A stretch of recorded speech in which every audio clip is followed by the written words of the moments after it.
Now we are going to learn about another way of communication between parent component and the child component.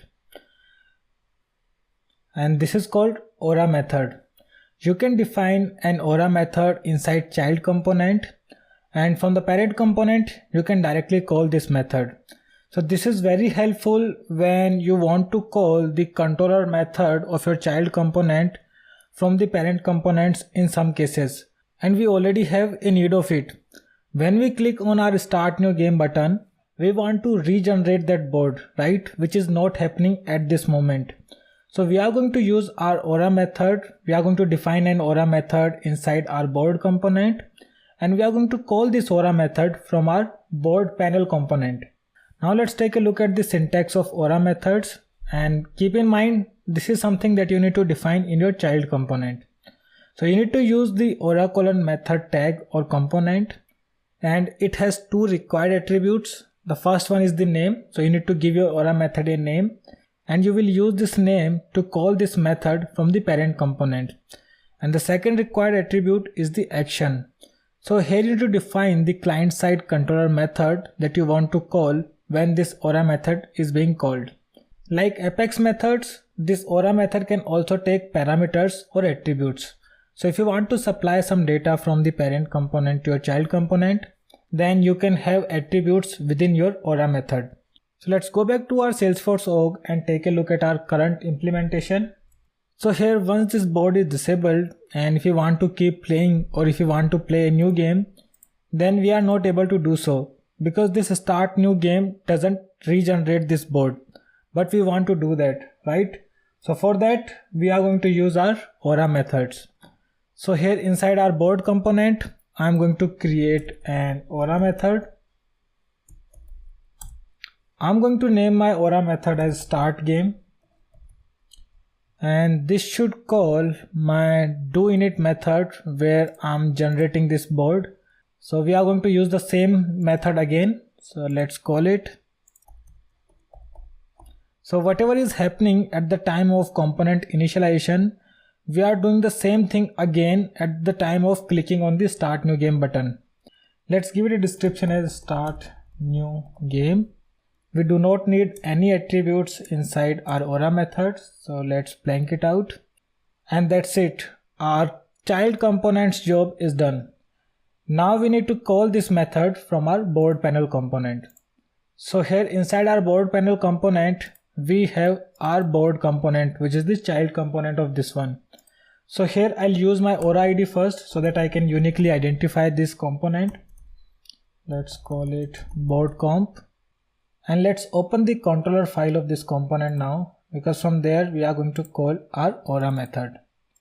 So here this method is called when the user clicks on start new game button, and here what we do, we just simply set the selected mode, right? But now what I want to do, if the selected mode was already set before, then in that case I want to call my Aura method, else setting up this attribute will do our job, because when we set this attribute for the first time, this value gets passed to our board component and it gets initialized and this doInit method is called. But if this value is already set, then nothing happens if we set it again. So I'll get this value first. Let's get it.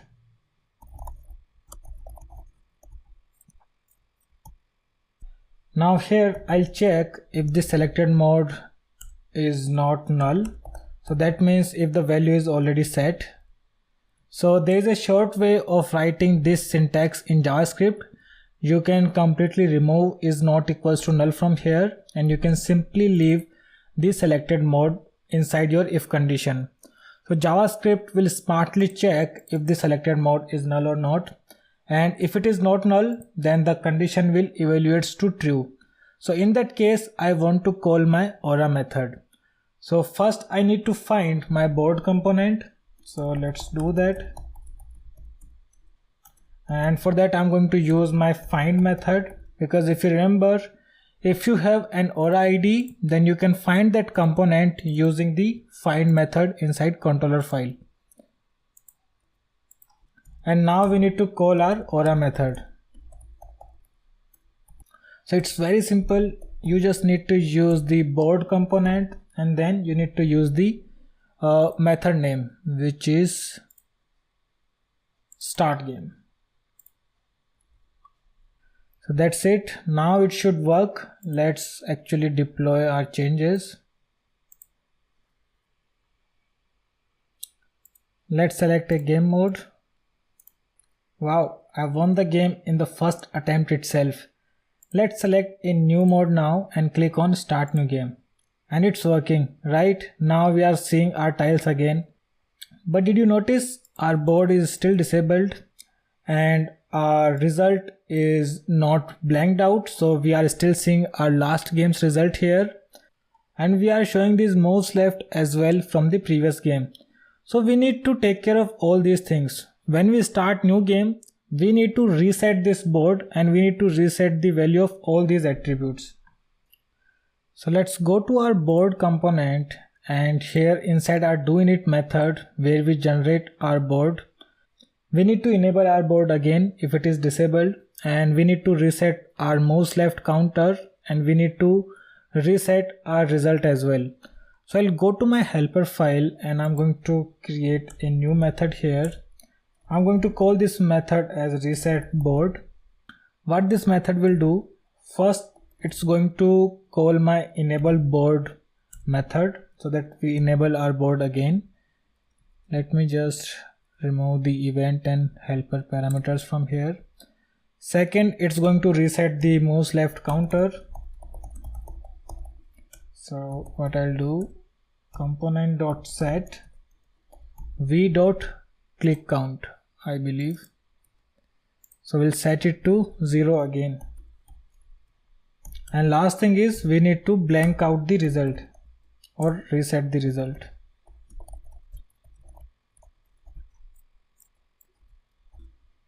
Let's blank it out. Awesome. Now we need to call this reset board method from our doInit method here so that we reset it every time.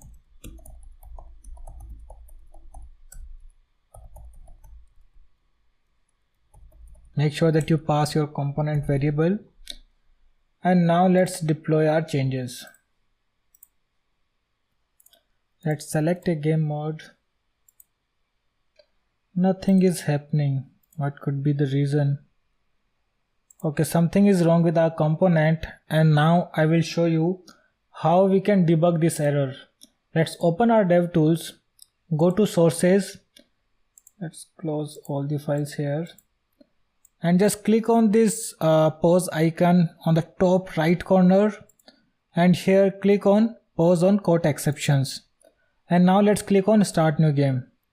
So here we have got an error inside our enable board component, and it says component is undefined. So that was the reason.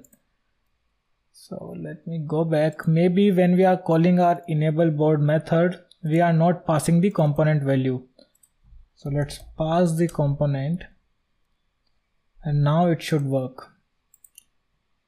So this was pretty quick and the easiest way to find the errors and exceptions inside your JavaScript code or inside your Aura components. Follow this trick whenever you feel that your component is having some error or is not giving accurate results. Let's refresh our page one more time. Hopefully this should work now. Okay, now let's click on these tiles, and we have lost the game.